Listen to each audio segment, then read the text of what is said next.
Welcome back to part 2 of the B17 adventure.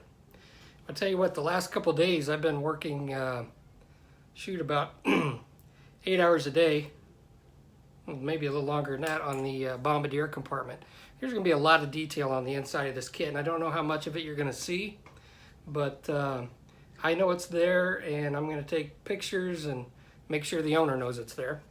So that's all that really matters, I guess. But you know, the front, this Bombardier's compartment's got a lot of windows. It's got the glass nose cone, and 1, 2, 3, 4, 5, 6, 7, 8, 9, like 10 windows in it. So you'll probably be able to see a lot. You know, if you shine a light in there, then you'll be able to see what's going on inside. But there is a lot in there. Here it is. I got it glued. Got it glued down today, and I used some sprue goo. I glued it down with Tamiya Extra Thin, but I didn't want to squish it too much because I didn't want to distort where the compartment mates the fuselage, and where the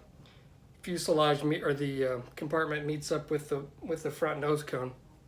So I didn't really squish them together. So in order to strengthen that joint, I used sprue goo on here, and I'm going to let that set up real nice. So that'll give it a little extra added strength without having to squish the plastic too much together and distort the shape.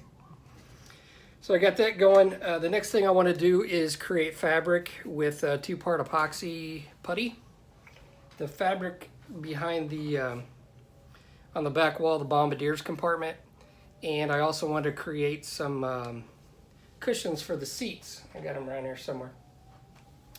But we're going to do that with some milliput. Now, the book that I have, let me see if I can find it. Where's the book? Here it is. The book that I have, the guy uses Magic Sculpt, and I assume you could use epoxy sculpt. I think there's a better picture of what I'm going to try to do in here. Yep, here it is.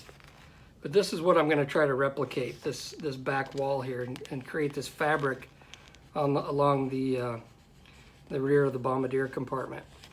I don't have epoxy sculpt. I assume, with the way it looks in the book, of course, you know, these guys that write these books are professionals, and I'm not exactly a professional. But I'm going to try to create the same look, but using milliput, which, you know, I don't know if it's the same. I've used milliput before. It's kind of hard to work with. It's real sticky and messy. But we're going to do that. Next, I'm going to kind of show you how I do it. It may take a while, so I'll try to cut the video down so we're not dragging it out. But I'm going to try to get that done, and then the only other part I'm going to do that too is along the walls of the cockpit. I'm going to put some of the fabric along there too. So I'm going to flash some pictures of the inside of the Bombardier's compartment after I finished it. I took pictures before I closed it up, and I'll show you some of those, and then we'll get on with the fun with epoxy.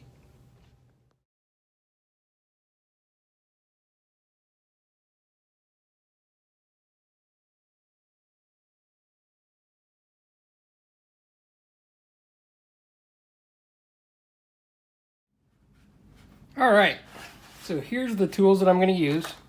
I got some super fine milliput. This is some older stuff. One thing I've learned with milliput is it doesn't take much.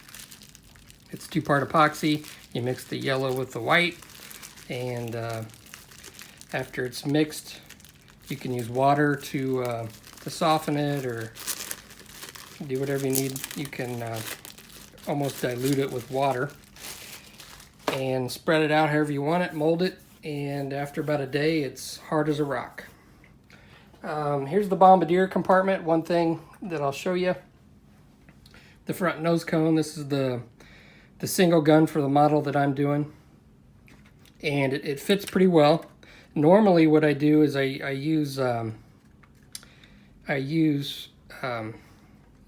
super thin plastic cement to glue my windshields on. But with this one, I think I'm gonna, there's a lot of purchase where it fits, and it fits really nicely. What I'm gonna do is put use PVA glue, which isn't going to be as strong, but if you need to pop it out for some reason, just because there's so many parts in this thing, if something comes loose, you'll be able to pop this out and get it out and maybe put it back together. I don't know. I mean, I glued everything in there as solidly as I could, but you never know. So I'll probably just use PVA glue to glue this up. Another thing that I did is there's a little square window right above where the machine gun protrudes, and that was all solid plastic. What I did, and I got this from Inclusive Model Designs, is I cut the window out and placed some acetate there to create the window that's there on the real plane, and that turned out pretty well. So that should look pretty good.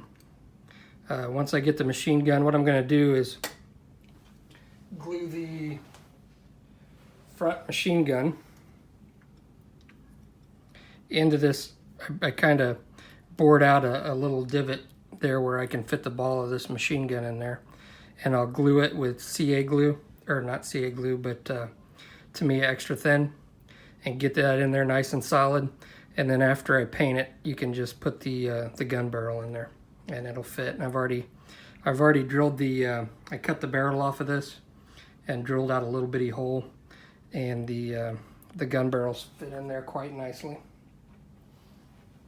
So I got that taken care of.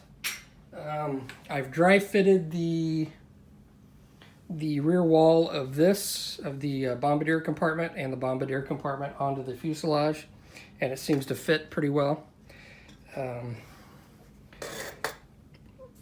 So we're good there. What I've done here is there were a lot of there's a hole right up here where you can add some wiring and some other detail. But what I want to do, and the thing is, it's not going to be that visible anyway, to be quite honest with you, but I want to replicate this fabric. So I'm going to put fabric up here and fabric along here with the milliput, and we're going to see how that works out. So I took my photo etch part that fits over this, and I glued it on there just so I didn't have to use too much milliput to fill it in.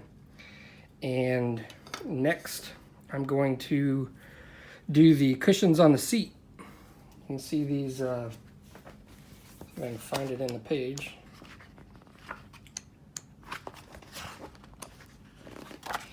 Like right here, they created these seats with 2-part epoxy putty, and I'm going to try to do that as well.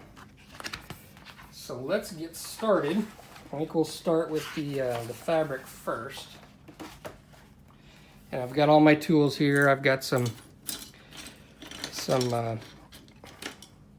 little spatula type things. I've also got this little, it was like for finishing your nails and work like a cuticle, I don't know, something with your nails. I've got a little hollow aluminum tube to roll out the milliput, and some other like fingernail type wooden sticks. So let's get started.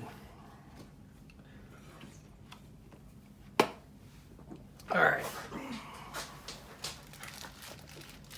So we're going to take my milliput, and I've laid out parchment paper because this milliput sticks.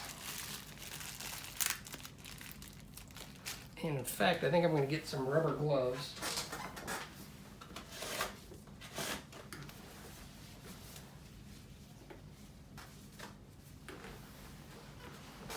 And gloves aren't necessarily necessary, but keep me from getting fingerprints all over it and having to get them out.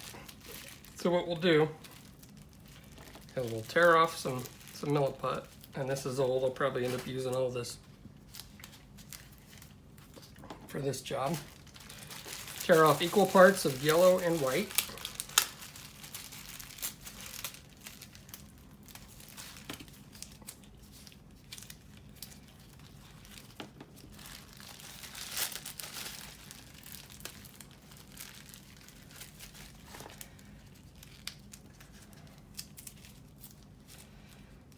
about equal.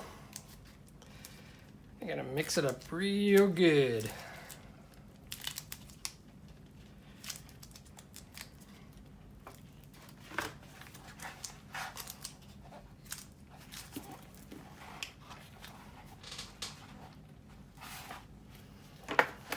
I'm gonna put my book up here for reference.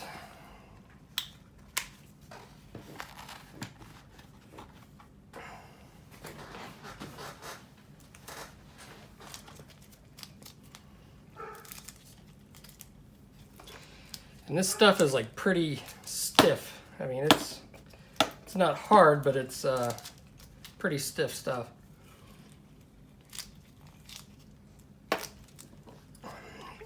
And you basically mix it till it's one consistent color.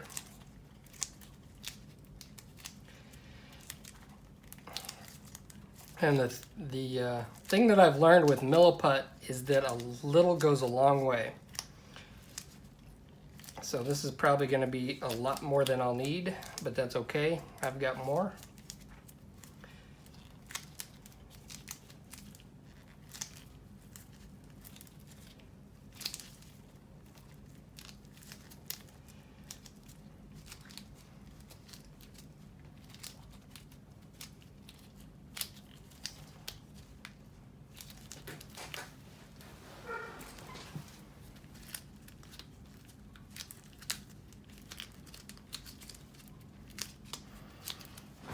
This stuff will stick to everything.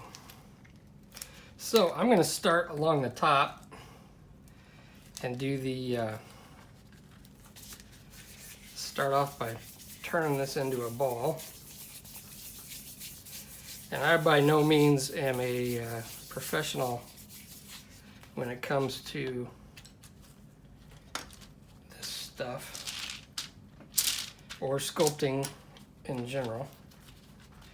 I'm going to try to get this as thin as possible, but not so thin that I can't add any detail. And you can see it's sticking, so what I'm going to do, put a little bit of water on my rolling pin.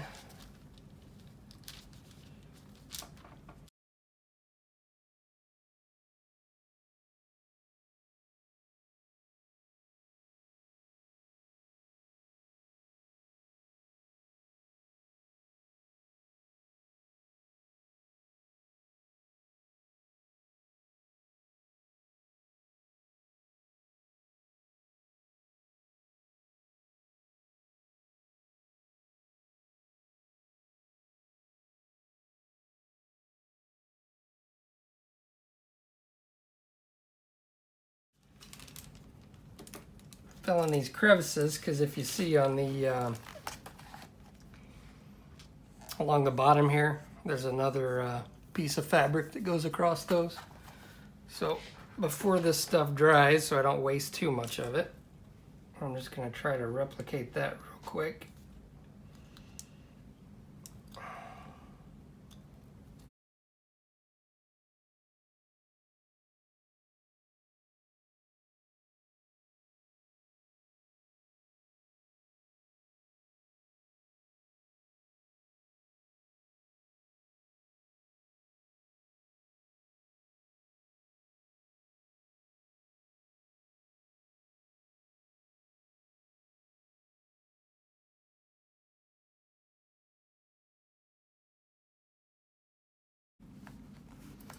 All right, after about 3 hours worth of work, I finally got the milliput fabric and the seat cushions done. And as you can see, you can't see much of it. Yeah, you can kind of see it with the light that's shining through. But here's what it looks like. I think it turned out pretty well. I will have to come back once it dries and get a sanding stick and smooth it out. It's kind of got like some roughness to it that fabric probably wouldn't have. So I'm going to come in there with the sanding stick and smooth it out. And then I think once I paint it, this will be the interior green, and then this will be like a dark khaki. We'll get that on there, add some shading and some highlights, and I think it'll it'll add to the realism. The seat cushions, same way. They turned out really well, in my opinion. Again, I'm going to have to come back with a sanding stick and smooth it out. But as far as the seat cushions go, I think they came pretty close to what you see here in the book. I'm definitely no Leonard da Vinci, but you know what? Practice makes perfect. So the other epoxy that I'm going to do, the only other epoxying that I'm going to do is I'll make some fabrics for the sidewalls of the cockpit, and I think that'll be a lot more visible than this. So this was good practice for me, and I still think it'll look good back here. But this was good practice, and kind of learned some lessons. I used Q-tips. I ended up using some of these small Q-tips for a lot of the texturing, and that worked out a lot better than using the spatulas and the other stuff that I had. So part 3 will be the cockpit, and then I'll move on to the top turret, the radio room, and the rear gunner's position, and then should be able to, once I get all that done, I should be able to close her up and get painting on it. So I'll catch you on the next installment of this B-17 adventure.